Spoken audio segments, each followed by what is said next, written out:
दोस्तों इस वीडियो में हम क्लास 9 मैथ्स की एक्सरसाइज 5.1 का क्वेश्चन नंबर 3 करेंगे। यहाँ पे आप क्वेश्चन देख सकते हैं।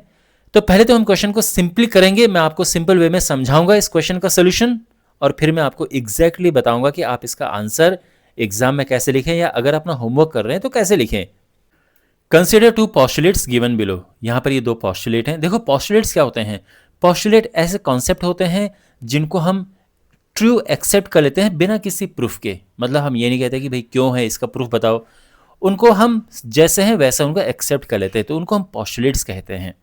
तो यहाँ पर ये दो पॉस्टुलेट्स हैं। पहला है given any two distinct points A and B there exists a third point C, यानी दो पॉइंट ए और बी हैं तो एक तीसरा पॉइंट होगा जो कि उन दोनों के बीच में होगा। एक तो ये है, ये बात कही गई है। दूसरा ये है कि there exist at least 3 points that are not on the same line। तो पहले में क्या बात कही गई है कि ये दो पॉइंट्स हैं, एक A और एक B, और इनके बीच एक थर्ड पॉइंट C है जो इनके बीच एग्जिस्ट करता है। तो बिल्कुल ये है और बिल्कुल ये एक लाइन में भी आ रहे हैं इस तरह से। तो पहली बात तो ये कही गई है दो पॉइंट A एंड B हैं और उनके बीच एक पॉइंट C एग्जिस्ट करता है। दूसरी पॉस्टुलेट क्या है कि तीन पॉइंट ऐसे हो सकते हैं, है ना। There exist at least 3 points that are not on the same line. तीन पॉइंट्स ऐसे हो सकते हैं जो सेम लाइन में ना हो, बिल्कुल हो सकते हैं। तो तीन पॉइंट्स ले लेते हैं, जैसे P है, Q है और R है। तो ये हैं और ये सेम लाइन में नहीं है। तो ये भी कॉन्सेप्ट है और ये भी कॉन्सेप्ट है, दोनों कॉन्सेप्ट सही हैं।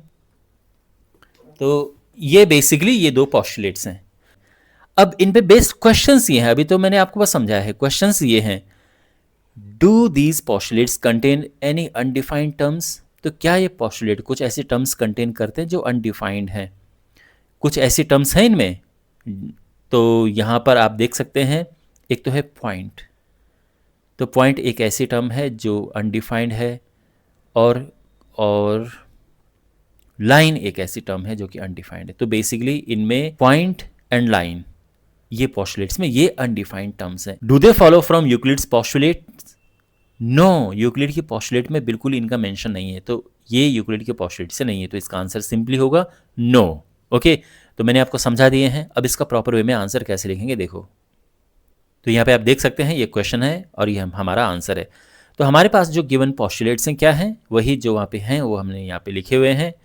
पहला है कि दो पॉइंट ऐसे, अगर दो पॉइंट दिए हैं तो उनके बीच में तीसरा पॉइंट सी हो सकता है, बिल्कुल जो मैंने आपको समझाया। और तीन पॉइंट ऐसे हो सकते हैं जो सेम लाइन में ना हो, वो भी मैंने आपको एक्सप्लेन किया। अब जो पहला है इसमें तीन क्वेश्चन है ना टोटल, ये वाला, फिर ये वाला और ये वाला। तो इनको अलग अलग करके मैंने यहाँ पे लिखा है। तो पहला है do these postulates contain any undefined terms? Yes, both postulates contain undefined terms, they are point and line. तो पहले में जैसे मैंने आपको बताया कि इसमें एक टर्म है पॉइंट और इसमें है पॉइंट भी, इसमें लाइन भी है ये। फिर आर दीज पॉस्टुलेट कंसिस्टेंट? क्या बिल्कुल कंसिस्टेंट है, ये भी मैंने आपको बताया। A set of postulates is consistent if they do not lead to any contradiction. तो अगर उनमें कोई कॉन्ट्रडिक्शन नहीं हो तो कंसिस्टेंट होते हैं। और जो ये हैं, the two given postulates can be satisfied together. उन दोनों को सेटिस्फाई एक साथ हम कर सकते हैं। And do not contradict each other, वो एक दूसरे को कॉन्ट्रडिक्ट नहीं करते हैं। अब वही जो मैंने आपको समझाया था कि एग्जाम्पल क्या, कि एक स्ट्रेट लाइन हम ले सकते हैं और इसमें दो पॉइंट्स हम ये ले सकते हैं, एक ए है और एक बी है, और इसी में बीच में कहीं पे हम ये सी पॉइंट ले सकते हैं जो कि इनके बीच में लाई कर रहा है, बिल्कुल ये है। दूसरा एक ये है, एक ये और एक ये। तो ये पॉइंट P है, ये Q है और ये R है। तो इस तरह से तीन पॉइंट्स हैं ये। और आप देख सकते हैं कि देखो अगर हम ये लाइन ड्रॉ करें यहाँ से होते हुए, तो ये R इस लाइन में नहीं पड़ रहा है। तो बेसिकली ये नॉन कोलिनियर पॉइंट्स हम इन्हें कहते हैं, जब वो एक ही लाइन में नहीं पड़ते हैं। और तो बिल्कुल ऐसे पॉइंट्स हो सकते हैं कि जो एक ही लाइन में न पड़े, है ना, और इनमें कोई कॉन्ट्रडिक्शन नहीं। So we see that there is no contradiction, so the postulates are consistent. Okay? उनमें कोई आपस में कोई विरोध नहीं है, कोई कॉन्ट्रडिक्शन नहीं है।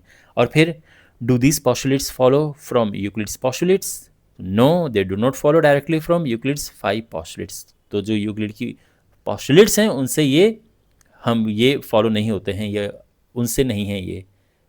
Got it? आई होप आपको ये सोल्यूशन समझ आया होगा. चैनल को सब्सक्राइब करें और इस चैप्टर के बाकी वीडियोस के लिए अपने सामने आप प्लेलिस्ट देख सकते हैं, उस पर क्लिक करें, आपको बाकी वीडियोस भी मिल जाएंगे.